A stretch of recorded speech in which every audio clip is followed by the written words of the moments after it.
Well, hello, beautiful people, and welcome back to this part 15th of this journey that we have titled The Journey, in which we are going through the 5 core books of Ellen White, and we are in book number 1, and that book is titled Patriarchs and Prophets.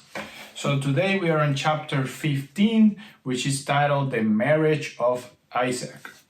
And very important to this conversation and to this chapter is the topic of marriage. And the entire chapter is a huge lesson for us, for our children, and for everybody who will one day aspire to get married. So at this point in time, we already went through the test of faith by Abraham, and now Isaac was a man and he needed to be given in marriage. So Abraham had a bit of a dilemma, however, because he wanted his son to get married so he could, have his descendants. But everyone that surrounded Abraham's family in Canaan, they were idolatrous. They were people that did not fear God. They were people that, lived life aloof from religious things and godly things. So Abraham knew for a fact. Remember, he had seen the consequences of Lot having married a woman that had these bad traditions and what happened to him, having witnessed himself what happened to his son Ishmael because of him having had consensual but illicit relations with his own servants. So now he wanted Isaac to be in a good position for life. And in order for that to happen, he needed to have a wife that was as pure and as fearing of God as him. Otherwise, Abraham knew that the consequences for his future generations would be disastrous. Again, he had witnessed that with his own son Ishmael. So he did not want to get a woman from the nearby area, so he tells his servants, go find Isaac a wife, and instead of we going there and getting married there, you will bring his wife here. And if that doesn't happen, if God doesn't bless you in your journey, then you are released from your oath, and then another woman will marry Isaac. Note something very important here. Abraham didn't say, take Isaac, let him get married there and maybe make a family there. He said, no, go pick a woman and bring her back. And this takes us back all the way to when God called Abraham out of his land, out of the Mesopotamia area.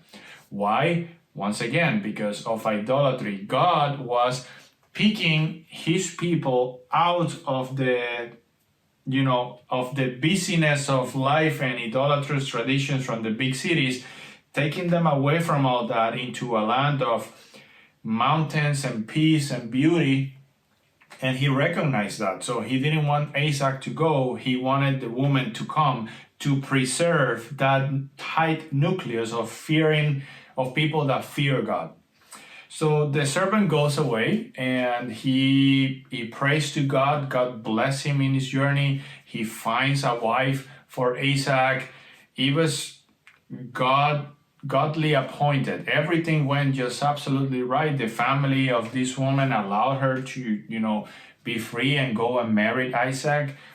The woman comes back and she marries Isaac and they bond together. And at this point, Isaac had lost his mother, so he was suffering because of that, and this woman felt as a comfort for him. And here's another lesson, when we married like with like, God-fearing people with God-fearing people, respectful people with respectful people, it feels like such a relief. Marriage, the only reason why marriage today feels like it's a curse to a lot of people is because people are not trusting God and the advice of the elder ones that have already been through the journey of marriage. People just want to be selfish and get married with whom they feel they love. But there's a big difference between emotion and love. Huge difference. We all have felt those little butterflies and we feel like we have to see this person again. And people get confused with that type of sentiment, which is, by the way, a brain drug induced sentiment, with real love. And because we make bad decisions before marriage, once we're married, we realize that's not, what should have happened.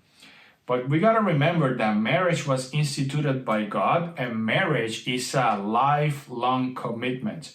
So because of this, it's hugely important for us to find a person that can really help us walk life together. Here it says in this chapter, no one who fears God can without danger connect himself with one who fears him not. Can two walk together unless they agree? And that last sentence is found in the Bible in Amos chapter 3, verse 3. How can they agree if they're not,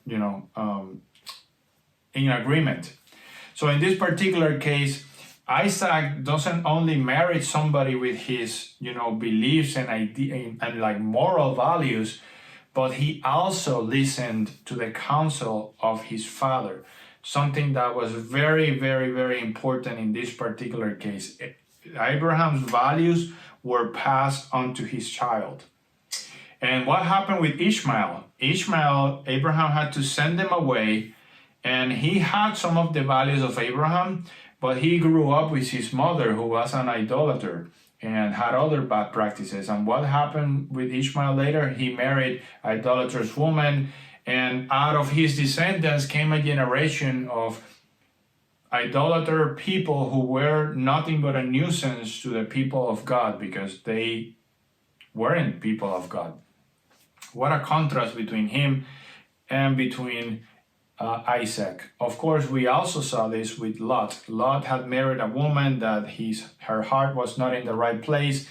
Because of that, she died during the destruction of Sodom and Gomorrah. His children died, most of them, only his two daughters survived. And his two daughters, having had the influence of the city and the wife, also had a generation of corrupt people. So it is important, if we want to have a happy life, to find a wife or a husband that, shares our beliefs, especially when it comes to God. And of course, when two people join together with similar, religious background, which is 100% God recommended, the children will grow up in a stable home and, keep those values, those morals deep inside. In the case of Ishmael, even though his generation was beyond saving, the teachings that Abraham taught Ishmael stayed there.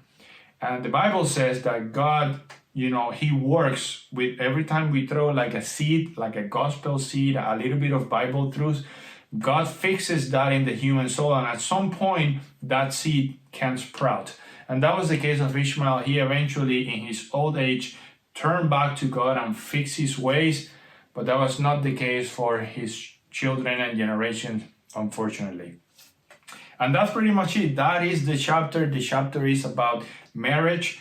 Isaac found a wife, and now that he had a wife that, shared his beliefs, he had a father who shared his belief, a mother who at this point had passed out but shared his belief. Now the nucleus was completely ready for God to fulfill his promise of giving them a generation, descendants, people of God. And that's what we will continue, the journey that we will continue to have as we move through this book.